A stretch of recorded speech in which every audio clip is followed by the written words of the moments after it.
Good afternoon and welcome to Keeping Up in the Quad Cities. Today it is a pleasure on my part.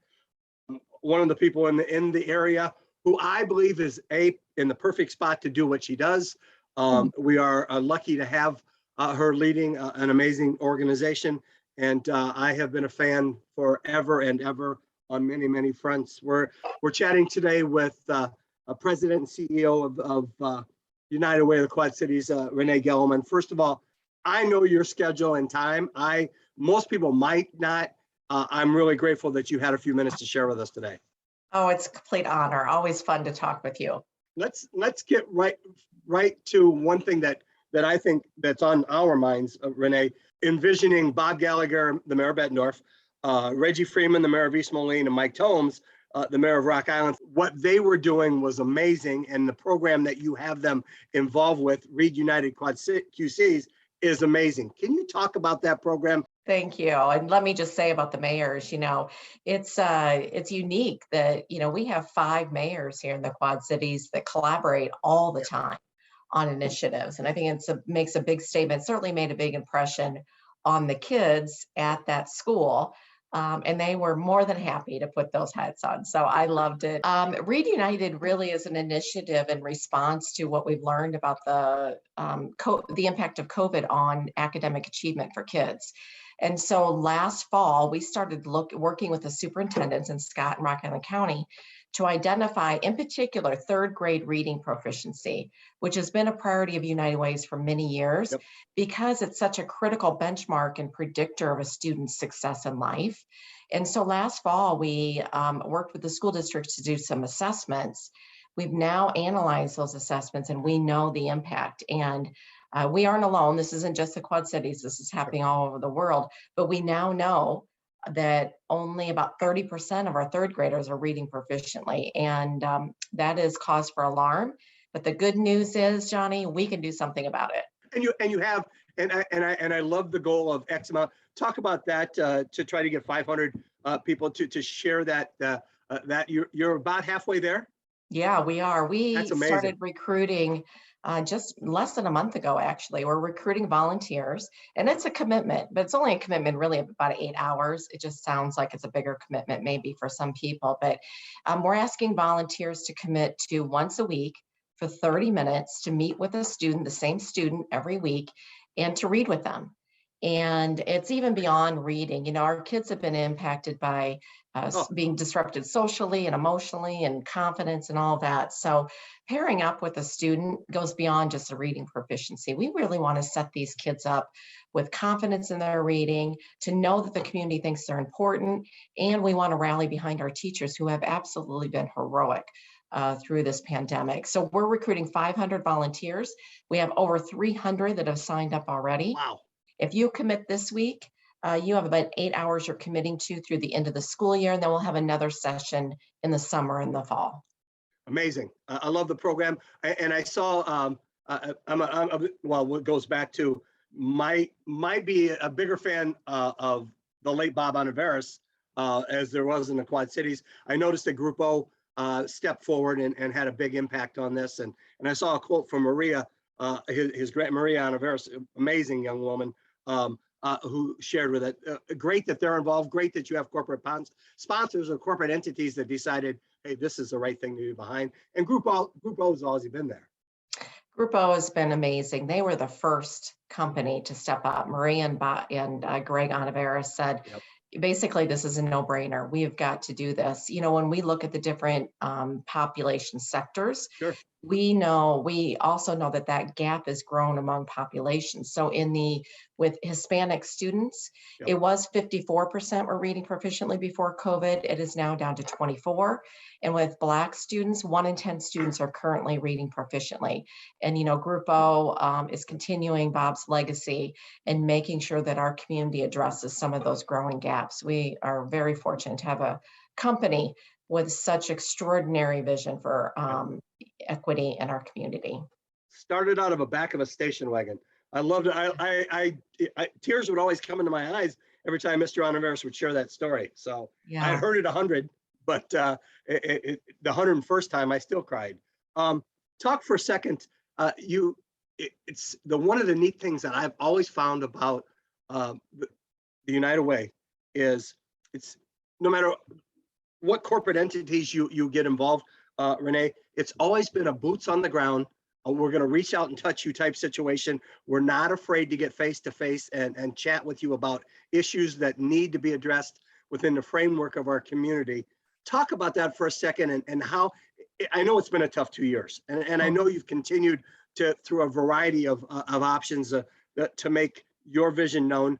How are you doing now, and how has it been to, as we all continue to fight a pandemic? It's been both inspiring and challenging. We have, I think we're in a unique place because we do talk to people who are struggling in our community. So we shoulder that and try and bridge those gaps for people. And then we also work with businesses. As you mentioned, we work with over 300 businesses a year to conduct employee giving campaigns. And so when we talk to businesses and learn about the impact that the COVID has had on some of their employees, and their ability to, get engaged with United Way, there's a lot of hurdles we've had to overcome. I'm so proud of my team, our volunteers, and we've really had to look at prioritizing our resources and our efforts. Right now, we're winding down our campaign. So if we look at this on a financial place, we're a little bit down from last year. So last year we had a lot of enthusiasm and a lot of support related to COVID, our work in equity. And this year, I think people had less confidence. So we're a little down. We have to adjust to that. But we're just like a business. We have to evolve and be innovative in how we're addressing issues. But the reality is, I'm a firm believer, if we don't talk about what's happening, we can't do anything about it. And that's why we really, we didn't wait. We're not going to wait to figure out the perfect solution to some of these things that are happening in our community, like literacy loss. There is no perfect solution, right? And so action is the best thing that we can do as a community. And if people can't give their time, we also have a fund. People can contribute for $25. That would give a kid a book every month for a year. And we want to make sure that those out of school literacy programs, mentoring programs, and parenting programs are resourced so they can meet the growing demand for their services. Rene, I steal a quote, and I don't know if it's your original quote, but I steal it from you everywhere I go. When I talk to whomever it might be, whether a civic group or young people, and the young people that I coach, the craziest thing we can do is nothing. That's right. That, please, and I do give you credit to let you know, but can you talk about poverty alleviation within the framework of some of the numbers that you shared? Astonish me. I mean, I'm lucky. I have 3 hots, a cot, and an amazing roof over my head. And actually, checks don't bounce. I mean, I'm one of those, and a wife who works very hard, and with 1 child. I'm a whole lot more fortunate than the average person. How can we alleviate that problem that you speak of? I think we have to meet urgent basic needs, right? And we do that at United Way. But our primary focus is really what you're talking about. How do we alleviate it? How do we abolish poverty? And so we really look at root causes. And I am committed to creating a Quad Cities where education is a priority for every student, because education is the best pathway out of poverty. It's the place where students gain the confidence and skills they need to be able to lead a successful life and a quality life. And so we look at those root cause issues, education, income, and health, and we rely on data. The challenge that gives us those root cause issues is they're not going to be fixed overnight. So it does take a long vision, and realize that small steps, and some people are really anxious to see urgent improvements and stuff. And that's harder to do when you're looking at root causes. But I am proud to be a part of an organization that has been committed to. We will continue to be committed to that. And I am seeing a growing understanding and appreciation in our community. That was my next question. There is a need. What do we need to do to get people trained for the jobs that pay living wages. We have the jobs, we have people, but we Yep. need to get them trained to get them on those living wage jobs.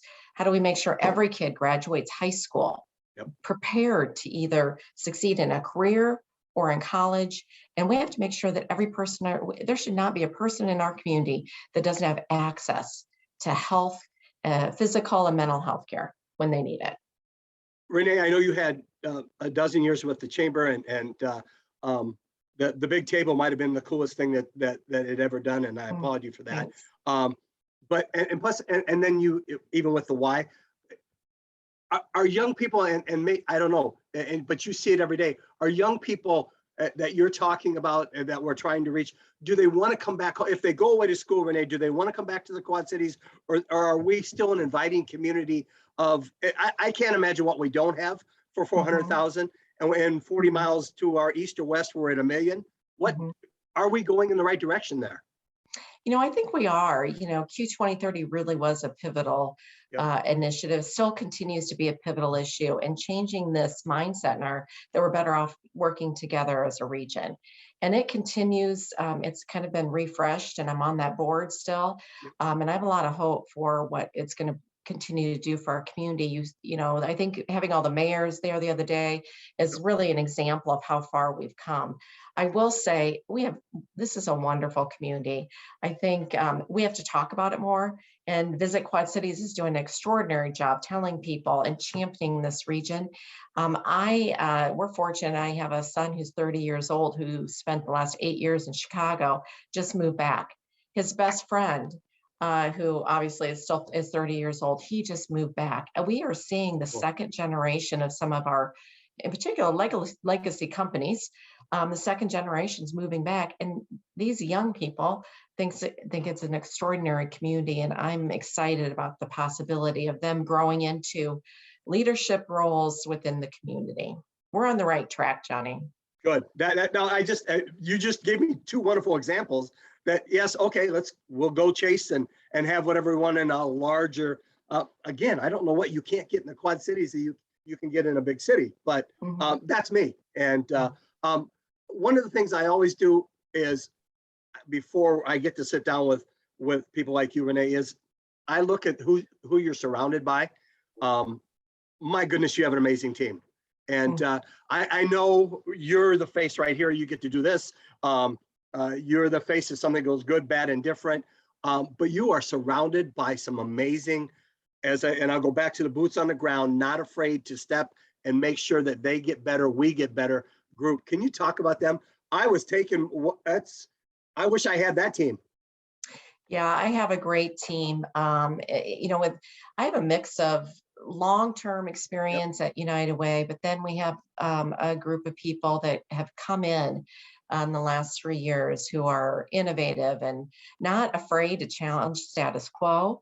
I have expertise. What I can say about every person on my team is sometimes I'm just so moved by their passion and their heart. We'll hear a story of an impact that we've made in the community, and my team, they live for that. And I have extraordinary leaders. Carrie Abbott's been there for 20 years. We just celebrated her anniversary, and she has been just catalytic to the evolution of our organization and strengthening our operations. We just brought on Angela Snyder as a chief strategy officer. She's doing a terrific job looking at how are we operating both in our fundraising streams and our communication streams. How do we become more digital savvy and provide digital experiences for our donor? And how do we do a better job of showing the impact that our donors have in our community? And those are priorities.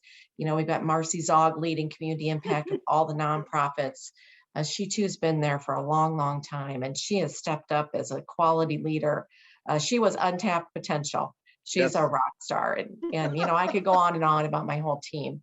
We are really fortunate, and I really appreciate the opportunity to brag on them.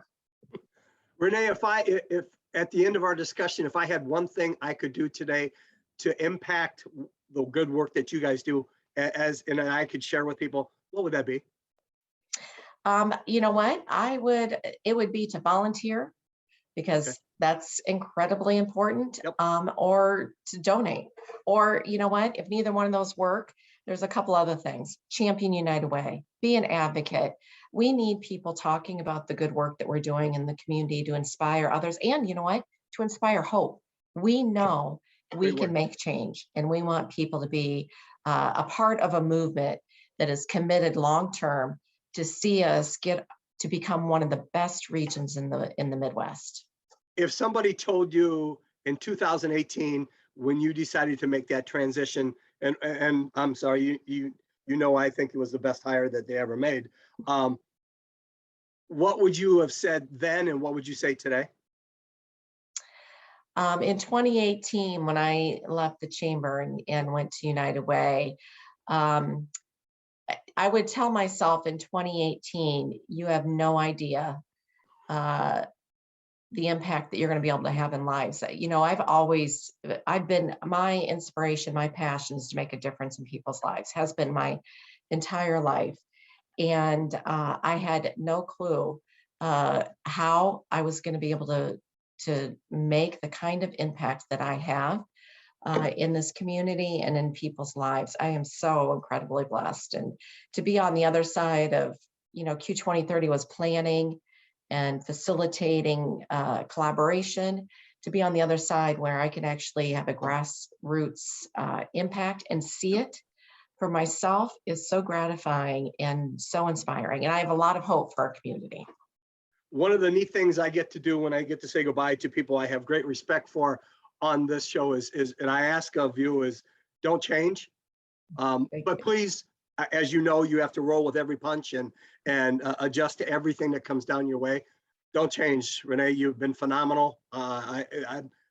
We as a community are better off because of the position that you're in and the work that United Way does within the framework of our community. Please don't change. Continue to do what you do. And again, I'm really, really grateful for your time. Oh, that's awesome. Thank you so much. You made my day, Johnny. Sometimes it's great to hear that stuff when you're in the midst of the forest. When everything else is blowing up around you, please, I'm so grateful. Enjoy.